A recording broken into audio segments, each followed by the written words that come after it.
Students, your topic for today is British Constitution, Australian Constitution, Irish Constitution, and USA Constitution. So, we will be discussing what our Constitution has extracted from these constitutions.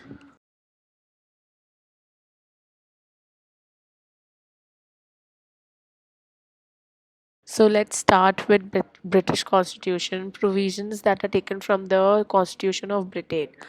First, parliamentary form of government. So in such form of government, the country is governed by a cabinet of ministers led by the prime minister. The prime minister is the head of the government, whereas the president, that is the nominal head, is the head of the state. So the main feature of the parliamentary form of government is the availability of one or more opposition parties that exists to keep a check on the ruling party and its functioning. Rule of law. So, this basically states that a state is not governed either by the representatives or by the people, but only by the law of that country. The concept of rule of law states that everyone is equal before the law, even the one who's making it. So, Article 14 of the Indian Constitution codifies the rule of law. Then Article 14 is what? Article 14 is the right to equality. The state shall not deny to any person equality before the law or the equal protection of the laws within the territory of India. So the idea of a single citizenship, this is also been borrowed from the British Constitution. So this implies that a person who is born or migrated to Indian territory can enjoy the political and civil rights of India alone and no other country at the same time. Therefore, India does not allow dual citizenship. India states also does not recognize state citizenship, implying that there should be any demarcation between the citizens of two or more states within the territory of India. Then writs. So the Supreme Court and the High Court in India has the power to issue writs in order to make the right to constitutional remedies that are from Article 32 to 35 that are available to the citizens.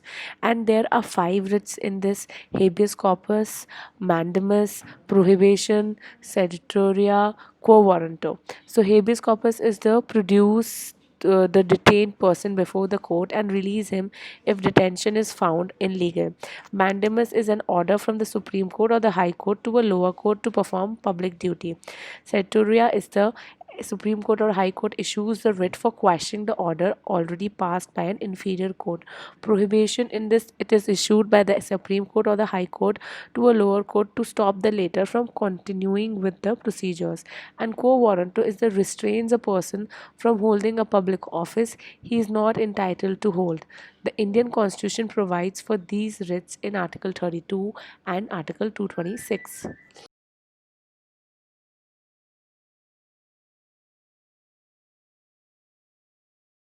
Then is the American Constitution, that is the USA. So fundamental rights are adopted from the American Constitution, which is Article 12 to 32 of the Indian Constitution contains all the fundamental rights. Fundamental rights are the basic human rights that are given to the citizens of the country to assure them an equal stance in society. The six fundamental rights are: first, right to equality; second, right to freedom; third, right against exploitation; fourth, right to freedom of religion; cultural and educational rights; and right to constitutional remedies. Then there is a judicial review. So the provision for judicial review gives the judiciary an upper hand in interpreting the constitution. So the judiciary can thus nullify any order by the legislature or executive if that order is in conflict with the constitution of the country. The basic structure doctrine is an Indian judicial principle asserting that the power of the parliament to amend the constitution is limited by the constitution. Then it means that the constitution has several basic features that cannot be amended.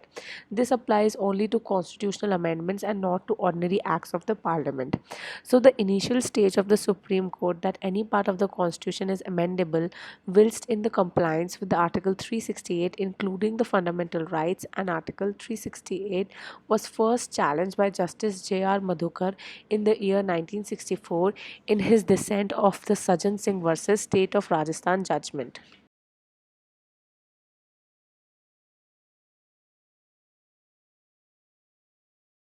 So, the Keshwanda Bharti versus the state of Kerala proceedings was a landmark ruling that answered the main question: was the power of parliament to amend any party of the constitution unlimited? This judgment ruled that the constitution cannot be amended so as to affect the basic structure, in contrast to the earlier judgments in 1967 of Golaknath case, which had concluded that the parliament cannot amend so as to take away the fundamental rights of a citizen. Then there was a Indira Gandhi violated the doctrine with emergency in 1975 and tried to prevent her prosecution by the 39th Amendment. So Chief Justice Ray attempted to review the Keshwanda Bharti judgment by calling a bench of 13 judges, including himself, but within 2 days he was narrowed down by a majority of 12:1, and the 39th and 41st Amendment was struck down. Then there is impeachment of the president and removal of judges. So Article 61 of the Indian Constitution provides for the impeachment of the president through legislative procedures carried out by the two houses of the parliament. Article 124(4) of the Indian Constitution and the provisions of Judges Inquiry Act of 1968 deal with the removal of judges.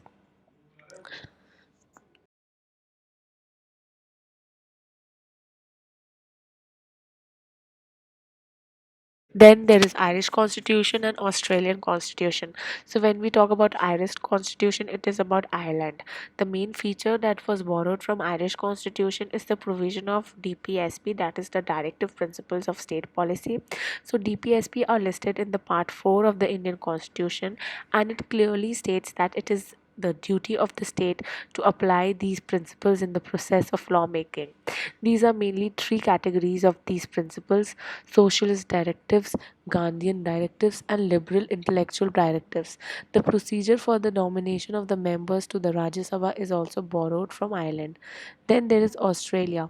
So, the Constitution of Australia lent us the provisions of freedom of trade and commerce and within the country and between the states. So, the provision of the same are laid down in the 301 to 307 article of the Indian Constitution. We also received the provisions of the concurrent list and the joint sitting of both the houses of the parliament from Australia. So that's all. Thank you.